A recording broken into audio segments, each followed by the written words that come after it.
Alright, so there's a lot going on with Pokemon Scarlet and Violet, and that is what this video is about, updating on some of the things that have been going on. So if you enjoy it, don't forget to leave a like, share with your friends, and comment your thoughts down below. Now, I need to talk about this video because it's insane, and if you somehow haven't seen it, your mind will be blown. So hey, why aren't you attacking the Mabostiff? Oh. Alright, so like, is it a shiny Mabostiff? A lot of people just talking about how, you know, if you're in the Let's Go feature, you're not going to attack shiny Pokemon. That just looks like a regular Mabostiff. And that's a level 93 Pokemon, so why isn't it attacking the Mabostiff? Come on, alright. Something weird's going on here. Let's just start the battle, and it's shiny? Zorark? What? Yeah, that's the reaction. Oh!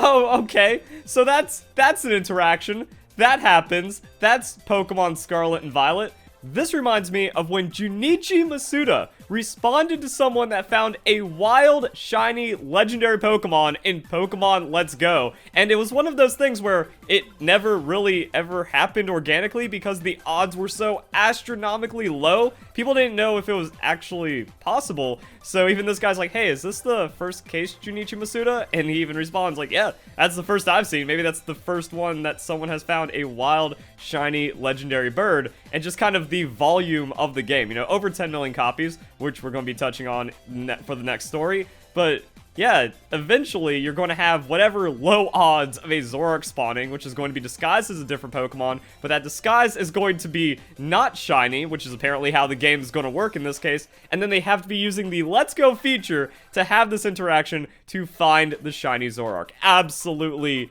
insane. Some of the things that just happen inside of Pokemon games, and then that brings us to Pokemon Scarlet and Violet lead video game sales in Japan for the third week in a row. This happens with every new Pokemon game release. 310,000 units sold for a total of 3.4 million in Japan. So once again, the losers complaining about the game have been proven to be idiots. Because if the game was actually unplayable or rushed or any of these lies that they keep on spouting, it wouldn't continue to get record-breaking sales. Like, alright, whatever, pre-orders and launch, and then the game's bad so everyone returns it. But here's the thing, no one's actually returning the games because the only people complaining about performance haven't played the game. If you actually play the game, the performance doesn't really get in the way. There's a couple chuggy moments like every game made, and moving to PC won't change this because PC games also have tons of performance issues, and it's Pokemon. You don't need a constant 60 FPS. If it dips to 20 now and then, your experience is not affected whatsoever. So much like with Treegate and bring back National Dex for Pokemon Sword and Shield, the game succeeded in spite of that, so the vocal minority just continues to be toxic NPCs that have no valuable input whatsoever. And then comparing it to other Pokemon games is where this gets crazy. So we have Pokemon Legends Arceus, a main series Pokemon game that came out earlier this year, 3 weeks into sales, and 84,000 units for 2 million total. This was the game that was like touted as an incredible Pokemon game, but it's actually objectively poorly designed, and I consider it the worst Pokemon game of all time. So once again, NPCs gonna NPC, but even then, like, losing out to new games after just a couple of weeks, unlike other Pokemon games.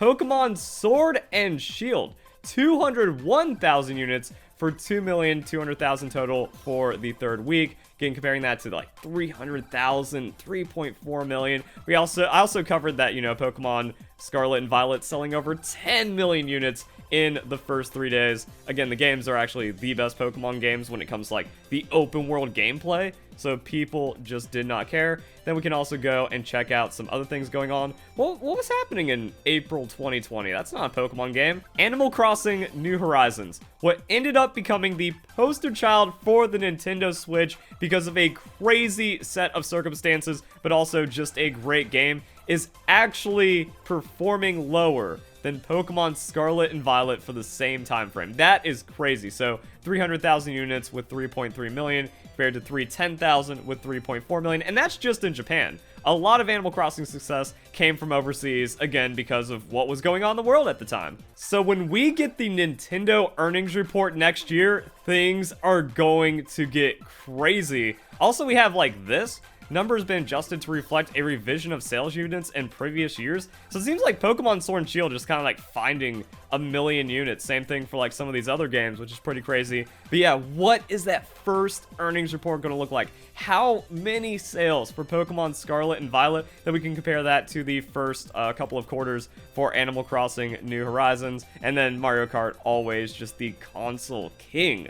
So that's the update of what is going on here. But yeah, if it was any of the bad things that people say, wouldn't get persistent sales. So Pokemon Scarlet and Violet still amazing, and that's before the December Christmas bump, so that is going to be pretty wild as well. We also have just some other weird news to all you shiny hunters out there. Actually, I was about to say, there's always a shiny update, but I mean, we just saw some of the shiny updates. So what's this about? Figured out how Arvin's shiny lock Pokemon can be shiny. Game generates 2 shelter, a display shelter prior to the cutscene, and a battle shelter when the battle starts. The display shelter is not shiny locked. So like the display Pokemon that are normally shiny locked aren't? But then when it comes to like practical battle uses, the battle shelter is shiny locked. Display Shelter is a level 1 with random IVs generated right at the cutscene where Titan Claw eats the Herba Mystica, has a 1 in 4,000 chance to be shiny. The Battle Shelter is level 16 with all 20 IVs. Shiny state isn't shown even if you force it to be shiny. I checked Area 0 store and multi-battles and this doesn't show similar behavior. You know, there's something funky going on with this specific Pokemon. And then, no, this does not mean to start hoping that other shiny locks are broken and you can get those Pokemon shiny. This is a specific quirk for Arvin, assist battles during the Titan storyline. So that's kind of like the big takeaway from this that I wanted to put in the video, as we have like all these other weird updates. Maybe you're hearing like rumors or misinformation like, oh, Arvin's shiny lock is broken, therefore there's a chance your game glitches out and you get a shiny legendary. Nope, that's just not how it works.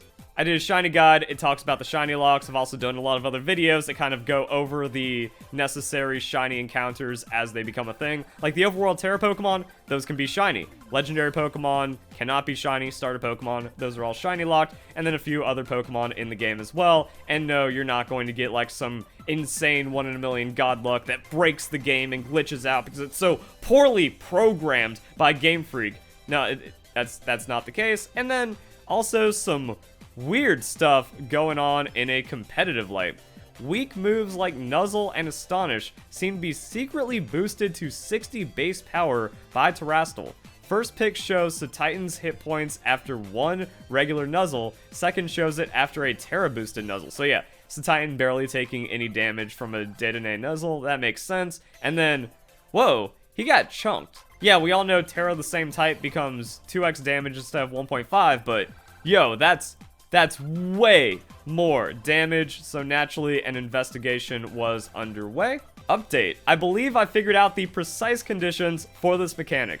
If a move that matches your Terra type is below 60 base power after Technician, doesn't hit multiple times, and doesn't have increased priority, it will have its base power increased to 60. Retweet for awareness. Now, that's not really going to matter because a 60 base power move is still going to be pretty weak, but I mean, that's base power. So then it becomes 120 if you're doing a same type Terra.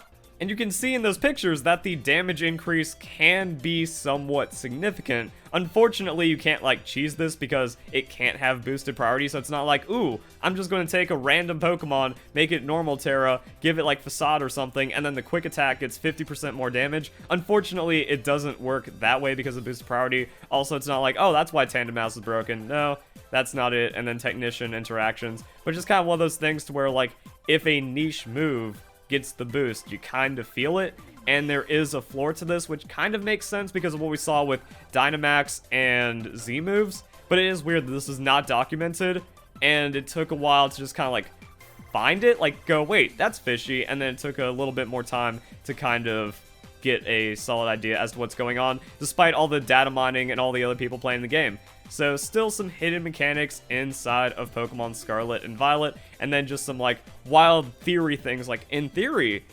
this is how it works, but man, someone actually like had it happen to them. Crazy. So there we go, guys. That's your Pokemon Scarlet and Violet update. Hope you enjoy the video. Hope you all have a nice day. Thank you very much